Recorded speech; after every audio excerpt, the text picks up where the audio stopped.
Kyra from KyraWilliamsFitness.com, and today we are doing bicep curls with dumbbells and kettlebells, but we are going to be doing a single arm variation and an alternating variation.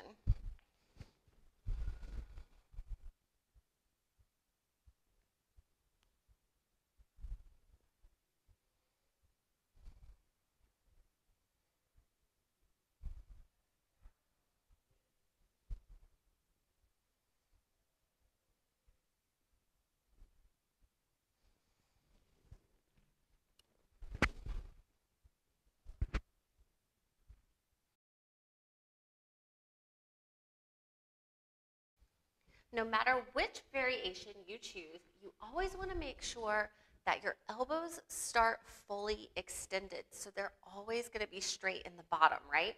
So if we do our alternating variations, very basic. Just curl the bicep up until our weight gets to our chest, right? So that's our alternating variation. We've got a single arm variation, which we can do with a dumbbell, we can do it with a kettlebell.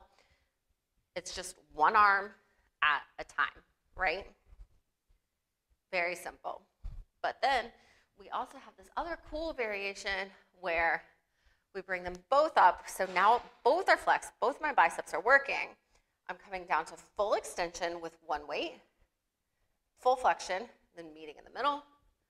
So, and then following up with the same thing on the other side. Or perhaps I'm holding flexion with one while the other works.